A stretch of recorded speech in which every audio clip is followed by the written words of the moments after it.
केवळ पैशांसाठी प्रमोद महाजन यांची हत्या, प्रकाश महाजन यांचा 19 वर्षांच्या नंतर खळबळजनक आरोप। एबीपी माझावरती एक्सक्लुझिव्ह मुलाखत, प्रकाश महाजनांचे आरोप सारंगी महाजन यांनी फेटाळले।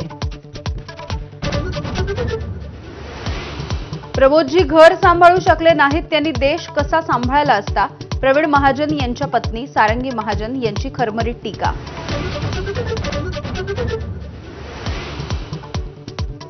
वैद्यनाथ कारखाना गोपीनाथ मुंडेंचा आत्मा, तोच माझा आत्मा, कारण मी गोपीनाथ मुंडेंची वारस, पंकजा मुंडेंकडून वारसा संदर्भात पहिल्यांदाच उल्लेख। भाजप कार्यालयाच्या जागेवरून विरोधकांचे टीकास्त्र, महाराष्ट्र हाऊसिंग फायनान्स कॉर्पोरेशनची लीजवरची जागा धोकादायक इमारत दाखवून ताब्यात घेतल्याचा रोहित पवारांचा आरोप, तर खासदार संजय राऊत यांचंही शहांना पत्र।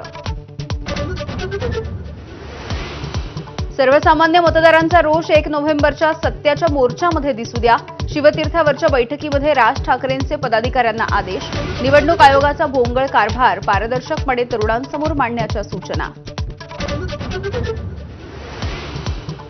मुंबई महानगरपालिका निवडणुकीच्या तोंडावरती ठाकरेंच्या शिवसेनेचा आज निर्धार मेळावा, उद्धव ठाकरे मार्गदर्शन करणार, तर मतदार यादीमधील घोळ आणि मतचोरीच्या संदर्भात आदित्य ठाकरे प्रेझेंटेशन देणार।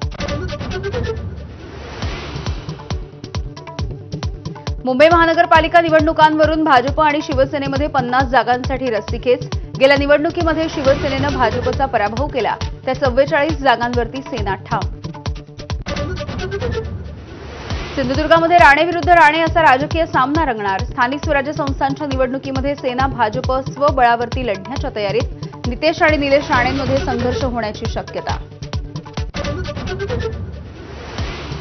शेतकऱ्यांच्या कर्जमाफीसाठी माजी आमदार बच्चू कडूंचा उद्या नागपूरमध्ये भव्य मोर्चा, शेकडो ट्रॅक्टरसह आज कूच, तर कडूंना सरकारकडून बैठकीचं निमंत्रण, काँग्रेसचा पाठिंबा।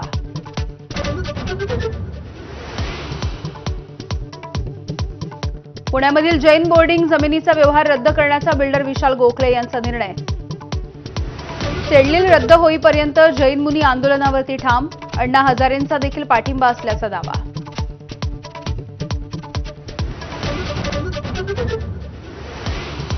नाशिक जिल्ह्याला पावसानं झोडपलं, चांदवड, निफाड, देवळा तालुक्यामध्ये पिकांचं अतोनात नुकसान, राज्यामध्ये पुढील 2 ते 3 दिवस वादळी वाऱ्यासह पावसाची शक्यता। आणि क्रिकेटपटू श्रेयस अय्यर ऑस्ट्रेलियामधल्या रुग्णालयामध्ये आयसीयूत दाखल, सिडनी वनडेमध्ये सामन्याच्या दरम्यान कॅच घेताना झाली होती दुखापत।